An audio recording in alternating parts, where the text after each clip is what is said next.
আবু বকর নবী সাল্লাল্লাহু আলাইহি ওয়াসাল্লাম বলে, ও আবু বকর, তুমি কি ঘুমাও না? আবু বকর বলে, ইয়া রাসূলুল্লাহ, ইয়া হাবিবাল্লাহ, আপনি আমারে বলছিলেন আরো 6 মাস আগে, ওই দিন থেকে আমি বিছানায় পিঠ লাগাই না।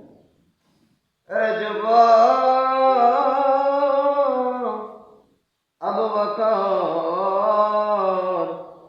আমাদের মতোই মানুষ ছিলেন, তারা কিভাবে ঈমান এনেছেন আর আমরা কিভাবে ঈমান আনি। তারা জীবন দিতে রাজি, তবু ঈমান দিতে রাজি না। আবু বকর নবীরা কিভাবে মানছে? নবীজি বলছেন, ইয়া আবু বকর, এই মক্কার জমিন থেকে তোমাকে আর আমাকে একদিন চলে যেতে হবে। ওই দিন থেকে আমি আবু বকর ঘুমাই না। আমি আবু বকর ওই দিন থেকে ঘুমাই না। আবু বকর নবীজি বললেন, কিভাবে সম্ভব? আবু বকর ডাক দিয়ে বলে, ইয়া রাসূলুল্লাহ, ইয়া হাবিবাল্লাহ, আমি শুধু ঘুমাই না, শুধু তাই নয়, আমার মেয়ে আসমা ঘুমাই না। সে প্রতিদিন রুটি বানায়া বৈশা থাকে। নবীজি সাল্লাল্লাহু আলাইহি সাল্লাম কখন আসবে? আবু বকর বলে, শুধু তাই না, আমাদের বাহন যে ঘোড়াটি আছে, সেই ঘোড়াটিও ঘুমায় না। কখন নবীজি আসবে? কখন নবীজি আইসা আমাদেরকে বলবেন? আবু বকর যদি একবার ডাক দিয়া যদি নবীজিকে না পাই, আবু বকর বলে, শত্রুরা যদি আপনাকে আক্রমণ করে আর আমি যদি বিছানায় ঘুমাই, হাসরের ময়দানে আমি মুখ দেখাইতে পারবো না। এজন্য আমি ওই দিন থেকে আর ঘুমাই না রে নবী। তাড়াতাড়ি আবু বকরকে নিয়ে চলে গেলেন পাহাড়ি এলাকা, পাথরের এলাকা। নবীজি হাঁটতে পারে না, কত কষ্ট। কিছু দূর যাবার পর একটি পাথরের সাথে নবীজির পা ফসকে রক্ত বের হচ্ছে। রক্ত পড়তে পড়তে নবীজি ক্লান্ত হয়ে গেলেন। আবু বকর বলে, ইয়া রাসূলুল্লাহ, ইয়া হাবিবাল্লাহ, আপনি যদি বেয়াদবি মনে না করেন, আপনি আমার পিঠের উপর বসতে পারেন, আমি আপনাকে ধরে ধরে নিয়ে যাচ্ছি।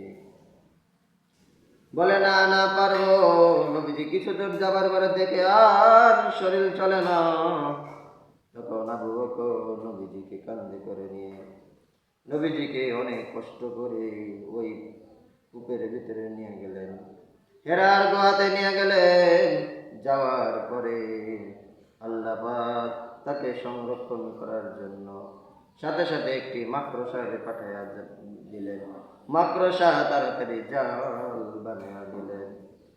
2টি কবুতর পাঠিয়ে দিলেন। কবুতর 2টি ডিম পেড়ে বসে আছে। শত্রুরা ঈর্ষা দেখে, এই গর্তে তো মুহাম্মদ থাকার কথা না, যদি ঢুকতো তাহলে এই মাকড়সার জাল বন্ধ থাকতো, পাখিগুলো এখানে থাকতো না। এখান থেকে চলে গেলেন। ওই হেরার গুহার ভিতরে আবু বকর তাকায় দেখে ওই গুহার ভিতরে অনেকগুলো গর্ত আছে। যদি কোনো সাপ বিচ্ছুর গর্ত হয়, আমার নবীকে যদি কোনো দংশন করে, আমি আবু বকর কিভাবে সহ্য করব? কিতাবে আসছে, আবু বকর তার গায়ের চামা টুকরা টুকরা করিয়া ওই গর্তগুলাকে বন্ধ করেছেন। একটি গর্ত বন্ধ ছিল, ওই গর্তে বন্ধ করার মতো কাপড় ছিল না।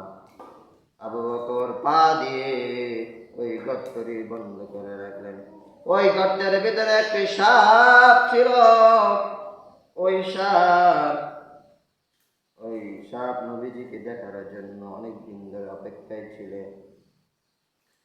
ওই সাপ যখন উঠতে পারলো না, তখন হালকা ভাবে একটু দংশন করলো, কামড়ে বিষে আবু বকরের চোখ দিয়া ঝরঝর করে পানি পড়ে যায়। কিন্তু আবু বকর একটু নড়াচড়া করে না, কারণ ওনার রানের উপরে বসে আছে জগতের বিশ্ব নবী জাহানের বাদশা